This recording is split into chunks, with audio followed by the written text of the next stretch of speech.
We playing tonight, our opponent, our coverages, the things that we have to do to win the game.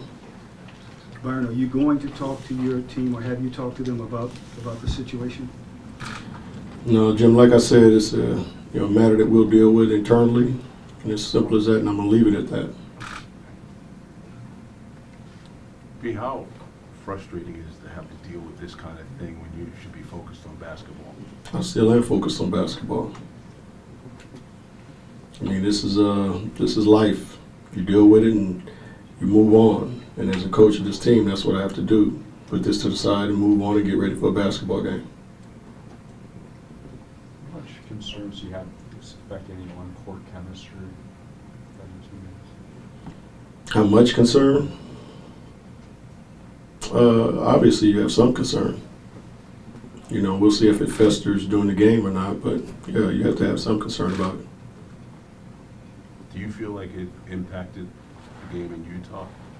I don't know. Just like I said this morning, I just thought we got our butt kicked. That's all. We played awful. Utah was playing for something. Obviously, they're trying to get into the playoffs, and they came out ready to play, and we didn't. Byron, earlier you talked about the team didn't trust each other on the floor. Does this make that even more difficult now? Absolutely. Absolutely. Again, we're dealing with young guys, so you're going to have some issues with whether it's trust or chemistry or whatever the case may be. But yeah, absolutely. B, 74 games in, this just seems like another wacky test of the young blood's character and mentality. I agree with you there. If it doesn't kill you, it makes you stronger. We'll see what type of characters we have in that locker room when it's all said and done. Byron, are you disappointed that this is kind of taken away from Kobe's last handful of games here? No, you know what? This shall pass as well. But we're still going to celebrate Kobe's last 8 games no matter what. It's as simple as that. This is just a bump in the road. So you think it will pass? Absolutely. Byron, even before this incident, what's been your view of D'Angelo's ongoing development of getting the credibility of running the offense and getting the trust on the court? Up until this point, Yeah. it's getting better and better. Now, obviously, this is going to knock it back a step or two, but like I said, he's just got to keep working, and everything else will work out for itself. Have you ever had issues when you were a player in the locker room where guys kind of, there was some discord amongst teammates? I mean, it seems like it's like a typical family. There's fights, there's arguments within a situation like that. Have you experienced that, and how do you get beyond something like that? I've experienced that and more. As a player, you get into fights with teammates, pushing matches, shoving matches, shouting matches. But again, like you said, you just deal with it eternally, and you get past it, because the bottom line is it's all about the team. I've played with players that I didn't like as people, but they were my teammates, and you deal with that. So you don't necessarily have to like each other to be on the team and get along, when it's for the team.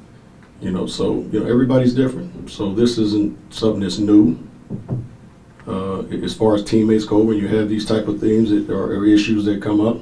And again, like I said, the only thing I'm disappointed about, as I said this morning, is that we didn't handle it internally without it getting out and all of you people here tonight for this instead of the game. Byron, does it take a higher level of professionalism to be able to put stuff like that aside and be able to play the same way on the court together? I think it does. And again, we got a very, very young basketball team, and they're going to be tested. The last 2 weeks is going to be a test, and we'll see how they come through it. Is it harder?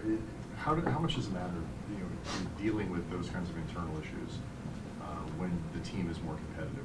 When you're playing for a playoff spot with it, as opposed to now when you're struggling anyway as a basketball team. Does that make it harder to work through stuff like that than it might otherwise? I don't know. Let's get to maybe next year when we're in that position to be in the playoffs, and maybe something like this happens. Then I can answer that question. I don't know right now. We've seen it before. I mean, you played on a lot of teams. Yeah, but coached a lot of teams. Yeah, but the teams I've played on and not coached, we've never been in this type of situation. So I can't answer that really. Byron, just in terms of timeline, when did you realize that this video was out there and that Isn't that an issue?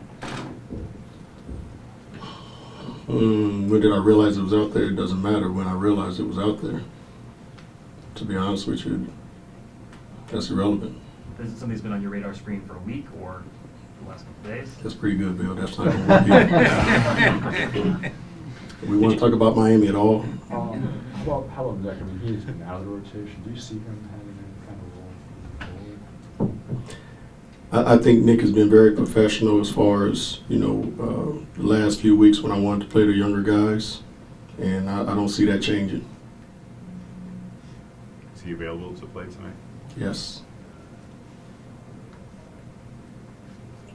All right, thank you.